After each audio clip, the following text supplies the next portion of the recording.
How did you enjoy it? Thanks for being with us, Terry.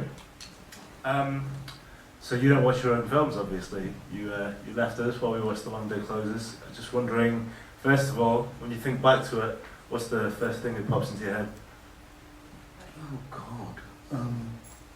I just remember how difficult it was directing a child. And they are very difficult. Because you can't say to them, you know, this is the psychological reason for your doing. They are just have to be. And he was very unresponsive in that respect.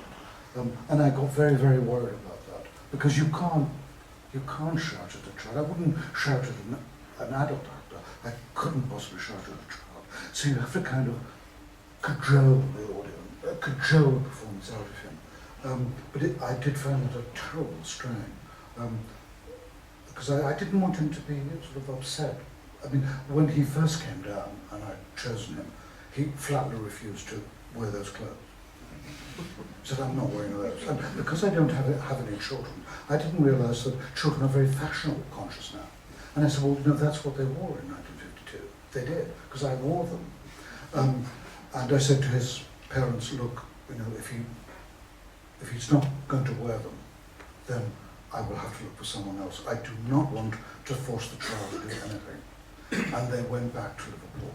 I said, could you ring me on the Monday? Because I need to recast. And they said, we've sort of persuaded him. And that was a constant strain. Because I don't want anybody to be forced to do anything. You know, least of all a child. And he was fine, but I was always on edge, thinking, well, perhaps he doesn't want to do it. And on one occasion, he didn't want to. And I said, well, look, you know, this is the scene. We have to do it. And he refused to do it. And so I said, well, can I see you and your father in the production office? And they said, look, you've agreed to do this job and you've been given a fee. Anybody else, all the adult actors have to prepare for a scene, and you've got to do the same. You can't take money and then not do it. That's immoral. So he wanted to be a fireman, and I said, well, if you became a fireman, you couldn't say, well, I don't want to go to this fire, because I don't want to do it. You'd have to do it. I mean, and so it all went very solemn, like it does in England. You know, there's those awful, awful English silences, broken only by the occasional fart. It's terrifying. Anyway, he did it, but I was always on edge. It's a good thing that school kids can fart. Are you happy with his performance in the movie? Yes, I mean, what films do, they capture the fleeting moment. That's why it's so fabulous. They'll do some tiny thing that you hadn't thought of. And that's fabulous. So, well, if you look this way, but they don't do it straight away. It's very powerful in cinema if, for instance, you say, look here, and they do that. And you juxtapose it with another image, but they don't do that. They go like this, and then look. What does it mean? It's a wonderful ambiguity, and it captures the fleeting moment. That's why children, you can't direct children. You can't. They just have to do it. But it's an enormous strain, I have to say. There's so many moving moments in the film, and one in particular where we see Bud as he's watching the cinema screen, and we also have the extracts from certain films that punctuate certain moments in the film. What did cinema mean to you when you were that age? Oh, I was absolutely obsessed with it. I mean, my sister took, after my father died, who was extremely violent, she took me to see Singing in the Rain when I was 7. I mean, what an introduction. What an introduction. And so I went all the time. I just couldn't stop going. And I could remember whole stretches of dialogue. And, as I said before, music, especially music, when music comes in over something. The opening of Psycho, the opening, and it's Saul Bass who did the opening of The Big Country. It's just thrilling beyond belief. And I really believed what I saw was true. So everything I responded to, I mean, I watched rubbish. I mean, I loved going to the movies. And many years later, I went to my first trip to Los Angeles. Someone said, "Who do you want to meet?" And I said, "Well, I want to meet an actor called Jay Robinson." And they said, "Who?" I said, "He played Caligula in The Robe, the first CinemaScope film ever made. He was as camp as Christmas, but he was fabulous. This little cocktail number, I thought, that's what I want to be when I grow up. I want to be Caligula." And they found him, and we had tea together. And I said, "I can remember every bit of dialogue that you delivered in that film." He said, "You can't?" I said, "Yes, I can remember the scene with Gene Simmons. The Lady Diana, as beautiful as ever and as cold." I thought that was dead dramatic. I really loved it so much. So it was, movies to me were real. They weren't artificial, they were real. And I can remember going to see The Robe, and it was in CinemaScope. It was the first CinemaScope film ever made. And the curtains went back, and the audience gasped. The only time I've ever heard an audience gasp. It was just so thrilling. And then, you know, the 20th Century Fox theme, which is so vulgar, but it's Did you always know that that's how you were going to open the film, the way you do, with the juxtaposition between that music and the screen? No. I wanted to do that, but 20th Century Fox don't have the copyright to it anymore, and they said no. And so we had to go to Warner Brothers, who actually own the copyright, and they said yes. And so we got a scratch musicians together, and musicians in this country are sensational. They can read at sight fabulously, and they played that, and they loved it. It's so vulgar and so ridiculous that they played it with their hearts. That was wonderful. I came down and I said, "It's just thrilling to hear you play that." They said, "But it's such a terrible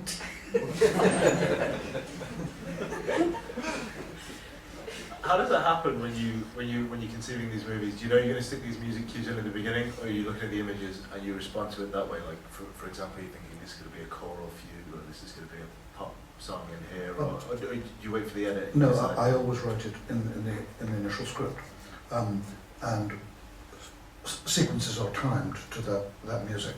Play the music on set. Yeah, it does wonders. I can't tell you, and no wonder people did it in the silent movies, because it really does change people.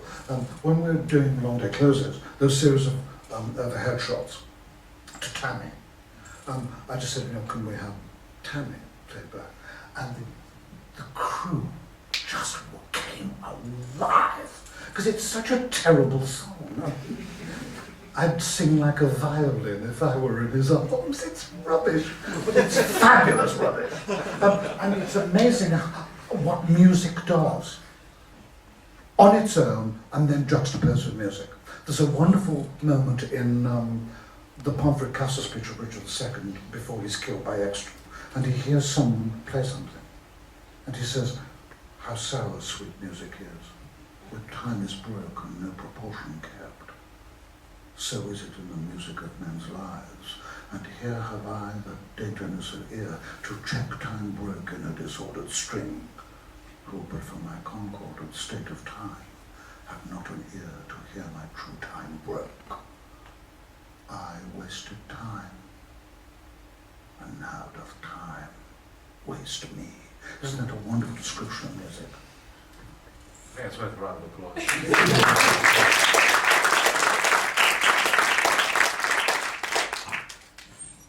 If we look at this with Distant Voices, Still Lives, we see a lot of the suffering in that film, and here, while we still have that to an extent, there are moments of borderline rhapsody here as well. For you, are they tonally two sides of the same coin? Yes, because my father was a psychotic, and the things that I put in Distant Voices, Still Lives were nothing like what happened. I mean, on one occasion I went to chop my mother's head off in front of me. When you're 6, that's kind of traumatic. But once he died, from 7 to 11, I was still at primary school. And those were that was paradise. I cannot tell you, I was sick with happiness. I never thought it would end. And then I had to go to secondary school, which was a boys' school. And I was just beaten up every day for 5 years. That destroyed any kind of self-worth. And that's the one thing I can't forgive, because I was baited and detested simply because I was different. And I didn't know I was different. I didn't. I thought I was like everybody else. But, you know, apparently I'd lost my accent when I was very young, because I've got a very imitative ear. And I sounded like the Queen Mother after she died. So no wonder they beat me up all the time. But you can't hear yourself speak. You can't. And that was utter misery. It was utter misery. And then I left school at 15. And those days, being gay was a criminal offence. And so I felt like a criminal. And I was taken. I was a clerk in a shipping office, and I was taken by the lad who was 3 years older than me, who seemed terribly sophisticated. I mean, he went to the pictures and he noticed the photography. Isn't that sophisticated, I thought. And it was to see a victim. And when Dirk Bogarde says, you know, well, the man says to him, you know that Boy Barrett was a homosexual, and he says, yes, I'd gathered that. And you never heard that word said at all. Never. And you could have heard a feather drop. Because people said queer those days. And it was said with such animosity and venom. It was awful. And you were a criminal, by implication. That was awful. You know, my little 4 years of paradise ended like that. Never to be retrieved. That's one of the worst experiences, I think, of my life. My teenage years were just misery. Utter misery. I prayed till my knees bled. No succor came. Thought, great. That's a really fabulous way to live. And when I was 22, I thought, that's it. I don't believe it anymore. And I walked out of Mass at the offer trip. It was awful. Which is why you see the wreck before you today. That's why I'm a wreck. But a lovable wreck. Alright. Even though this is the happy time of your life, Bud's life, kind of, you can see it creeping in, kind of. You can see the realization creeping in that he's not going to get on in this world. You can feel that he's kind of lonely and a boy apart. There's a line that's in a couple of movies. I think it's the first line in Children where he says, "Who's a queer then?" It's obviously something stuck in your head. But other than that, it starts out a happy time. And this was the time in your life it's based on just after your father had died, and you got a reprieve from tyranny, as it were, that he put your family under. Well, why isn't that really touched upon in the film? There's no father in the picture, but you don't really get a context of what the situation is. Because what I didn't realise as a child, because you don't, is that at the peak of ecstasy, it's already decaying. It's just decaying. I mean, I loved that street. And people singing. I mean, I can't tell you what joy it was. But even as a child, even subconsciously, I was thinking, yes, but it's all going to go. One day this is going to go. It will never return. And you got that at the time? Yeah. And I remember one of my mother's friends was called Mrs. Doran, who was a terrible hypochondriac. She really was. And there was nothing wrong with her. I mean, she was a very pretty woman, but she was married to a man called Chris, who was so handsome. He looked like a movie star. And he drove a truck for Guinness. And he would come round when we had a party. And he would always have a bottle of pale ale, and he would always sing Ghost Riders in the Sky. And I remember thinking, isn't that romantic? And the ecstasy of that. But knowing that somehow it was dissolving even then. That's the hardest thing of all to bear. That even happiness, even at the pinnacle of ecstasy, you're beginning to lose it. Well, as you know, Eliot says in the Four Quartets, for the roses have a look of flowers that are looked at. And already the image is fading. Your perception of that image is fading. That's the hardest thing of all. I'd long to be very good looking, with a wonderful body and really stupid, because that's a combination nobody can counter. It's fabulous. Do you feel like we all have one bloom and then it's destined to fade? No, I don't. I feel that I do. But what other people have different kinds of ecstasy. I long to be other people. I've never liked really being me. You know, I'm not good looking. I haven't got a good body. You know, and I've longed for that. I mean, I long to be a household name like Dettol. Terence Davies, that's the jobs you hate. So is this part of the reason that after this we move, with the exception of Time in the City, which is made under the specific context that it was, that you moved towards the literary adaptations that you did afterwards? Well, it was happened by accident. I mean, really. I mean, I'd read The House of Mirth about, it must be now 20 years ago, and I think it's her greatest novel. I really do think it's her greatest novel, with the exception of the end, which is a little saccharine. But I thought, that's a wonderful novel, and I wanted to do it, because it really is like Hollywood is now. You have to know all these rules, and if you don't know them and you transgress them, the retribution is swift and lethal. It's really terrifying. I remember when I was writing it, I went over to the cafe, the Chateau Marmont, which is a 1920s hotel, and you have to go out to a garden to eat. And as you come out, everyone looks at you and goes, not important, and continues eating. And then when there is somebody who's important, they vibrate with envy. It's horrific. The last time I went there, they have these very long couches, and this woman was sitting on this couch. And I said, is the couch, the rest of the couch available? She went, what? I said, is the rest of the couch available? I would like to sit down with my friend. She went, what? I said, you sound like a yak having an orgasm. Is it free or not? And they go like this. It's horrific. It's horrific. Someone said, why don't you move out there? I said, why should I sit in an apartment in Los Angeles waiting for the phone not to ring? You know, I don't mind being, you know, unknown in my own country. That's fine. I never made films for that reason. But what is chilling about Edith Wharton's novel is that she knows that class like the back of her hand, and it is chilling the way she charts Lily's fall. And all from one simple lie. Rosedale says, you know, why are you here? And she says, oh, I was visiting my dressmaker. From that one simple lie, her life begins to unravel.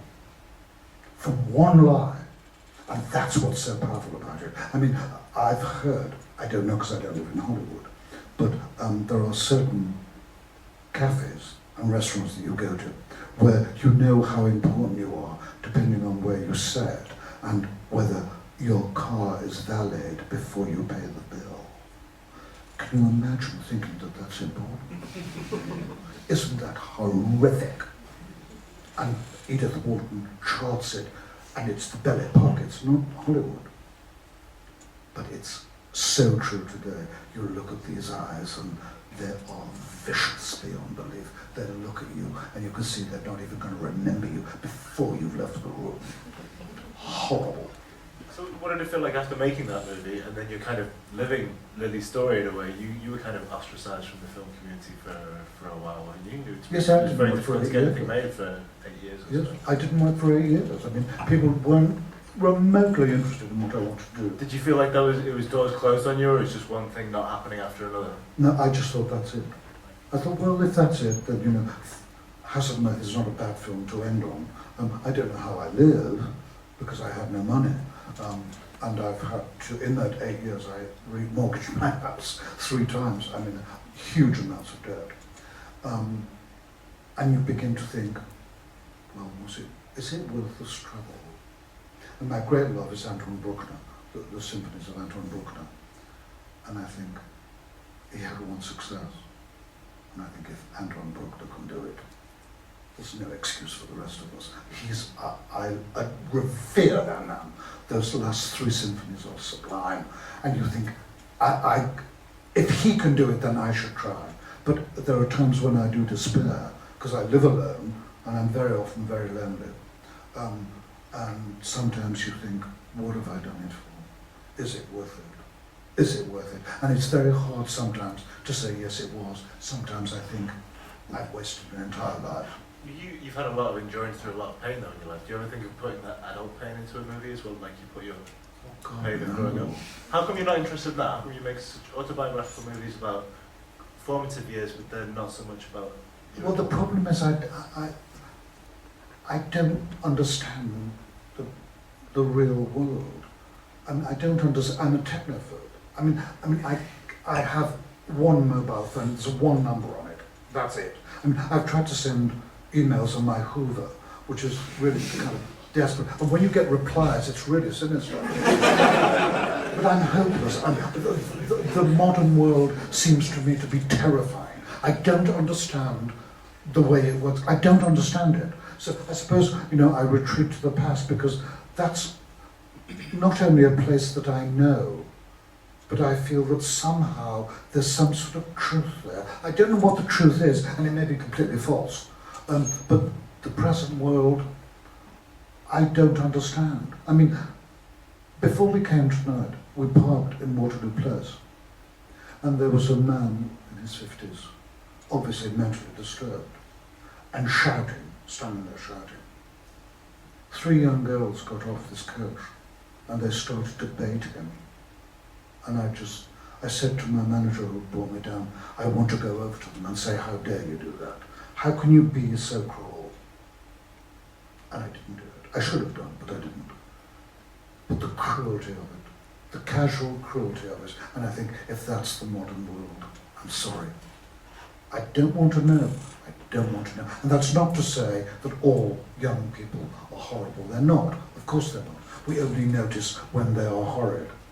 But it really chilled my soul. I thought, you don't do that. It's inhuman. I suspect really I'm just a dinosaur, really.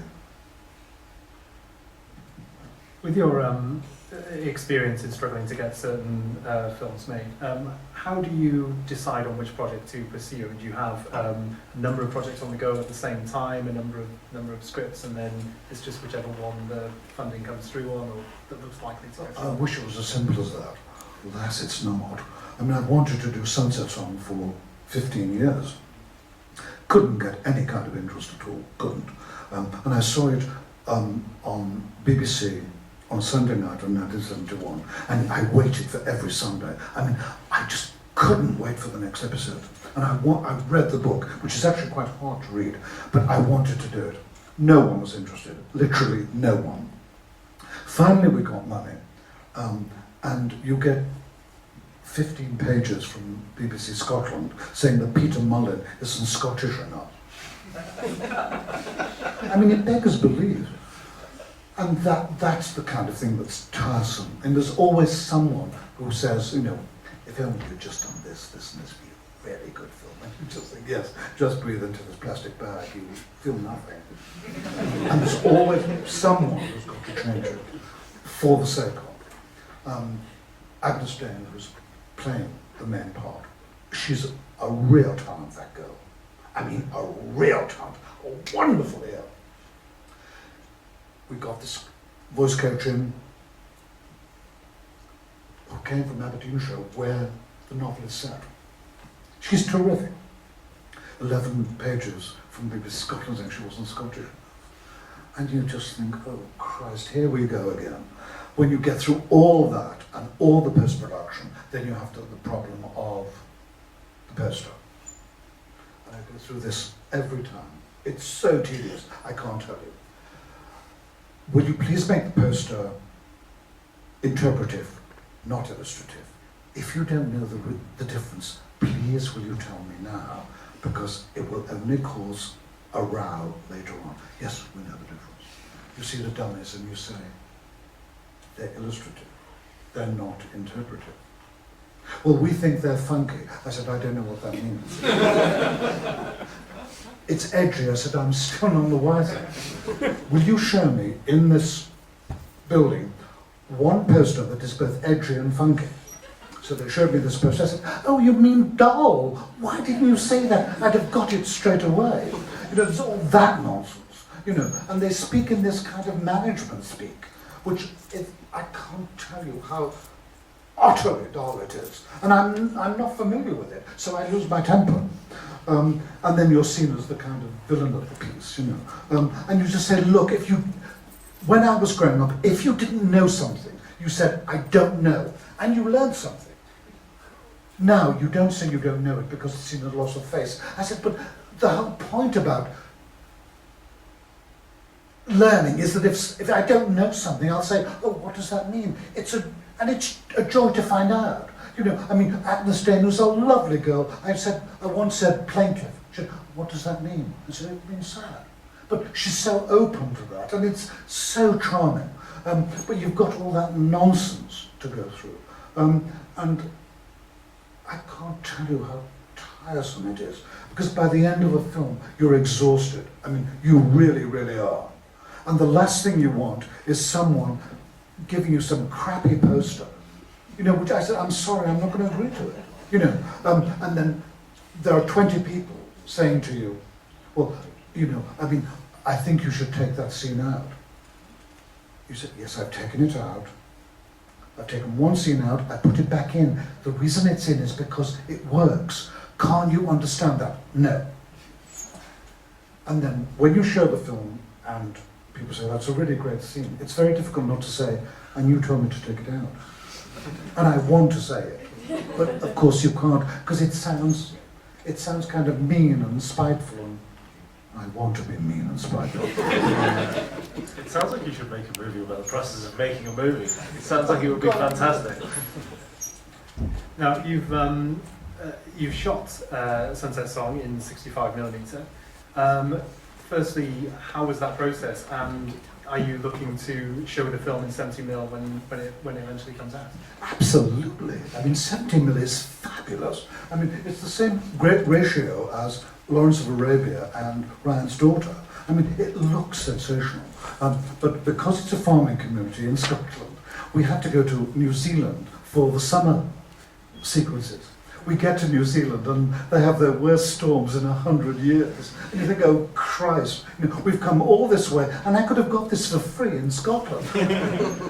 Luckily, the weather broke and we had wonderful, wonderful summer. We did all the interiors in Luxembourg and then we went to Scotland for 2 weeks where it poured with rain and we were on these bloody Scottish hillsides up to our knees in mud, and you finish a wonderfully moving scene and the horse would fart and you'd think, surely that's not an opinion.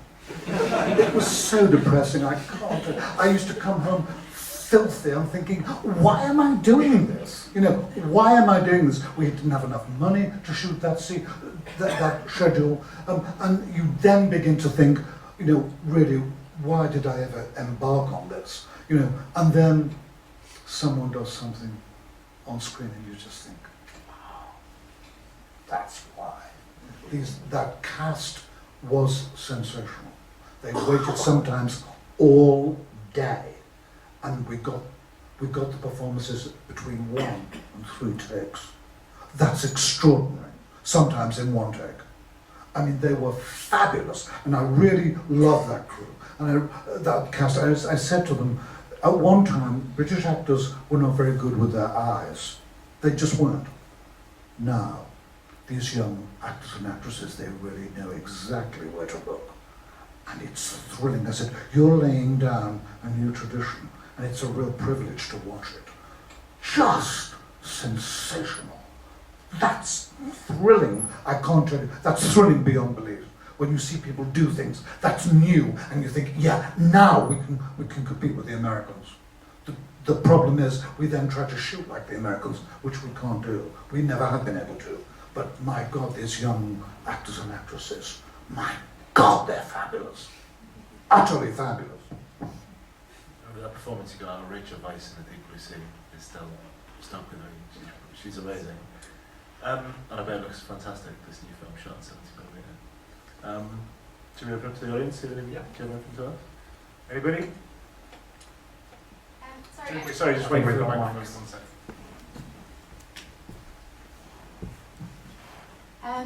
So this is quite a philosophical question. I hope it makes sense. So thank you very much. That's the first time we saw your film. And there's two things about it. It's very cinematic. One, cinema is so important, and two, his actual childhood is presented as cinematic as well. And they're both, there's solace in cinema, and there's solace in looking back and seeing things cinematically. You've been very candid and heartfelt and raw in talking about the difficulties you have with the present moment, both personally and the filmmaking. Do you find that there is solace in memories and solace in looking back at your life in a cinematic way? I hope that question makes sense. Well, I never thought of it like that. I just remember when I thought about my childhood, I remember these intense moments. Nothing before, nothing after, just the intensity of the moment.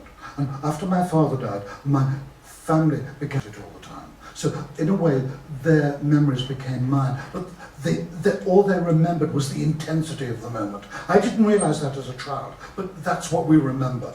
Nothing before, nothing after, we just remember the intensity of the moment. And that moment, like you dropping a stone in a pool, the ripples come. They're all part of that singular memory. It's not linear, it's cyclical. And I just saw it like that. You know, and I think it must have been helped by the fact that I went to the movies all the time. I mean, I saw everything. And you don't realise you're absorbing something. It's like absorbing a language. You don't understand that you're doing it. But when I saw Singing in the Rain, do you know how many shots that sequence is? It's in 8 shots. It cuts back to a 9th, because that's a previous situation. But 8, it's in 8 shots. I didn't know that at the time. The shower sequence in Psycho, do you know how long it is? It's 42 seconds. It seems to go on forever, because that's what film can do. It can elongate a simple moment and contract a really big moment to virtually nothing. And the thrill of it is that you can do that with cinema. In no other way can you do it. You can't do it any other way. And does that provide endless consolation for the storms of everyday life? No, it's not. Because you can't show everyday life. Because, you know, as someone said, cinema is life with all the boring bits taken out. You know, you don't remember the drudgery of going to the wash house on a Thursday. What I remember, is that we only had one set of curtains, and they were taken down to be washed on a Thursday. I hated coming home on Thursday. Or you came home in September, and all that would be lit was the fire in the parlour with potato cakes toasted on the hearth. That seemed to me just so rich and so powerful and so wonderful. A simple thing like that, and you remember the intensity of the moment, not what went before, what went after. You don't remember that, and that's why memory is so powerful. It's not linear. It's the intensity of the moment that then passes, and that's also part of its sadness. As you experience the moment, it goes. As you experience the moment, it's gone. That is heartbreaking. I find that particularly heartbreaking. I'm going to let go of this microphone in a second, but I just have to say that you're heartbroken by the fact that it passes, but with your cinema you preserve it forever. So, that's kind of what I'm trying to say, that you provided a consolation that isn't going to fade. Well, it has in me. I remember when we were all older, and now half of my family are dead, and the worst thing about memory is I was asked to go to Istanbul, and we went to Istanbul, my manager and I said, look, could we just have a tour around the city? And they said, yes, of course we'll take you to the Blue Mosque and all that. And they took me on the boat, on the Bosphorus. And I remember getting on the boat, and the boat came out like this. And I could hear my eldest brother, long dead now, singing, I'm going to float on the boat down the Mississippi. The man up in the moon should have think we're dipping. And I wanted to just die. It was so hot. It was unbearable. That's the undertow of memory, of the sense of loss, and that you'll never regain it. That's when memory hurts most of all. And then I haven't seen Long Day Closes since it was finished. And I think, when I think about it now, I can run it through my head and think, does it matter? Does it matter? As Chekhov says, no, it doesn't. Nothing matters. That's hard. Okay, I think we've got time for one more before we have to give way to John Waters' Polyester for those who want the strangest double bill ever. I think there's one just down there.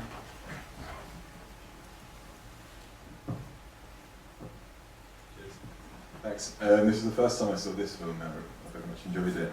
I've seen Distant Voices Still Lives before, and obviously what struck me is similarity in the setting and in the way it seems to me a lot of the characters correspond to each other across the two films.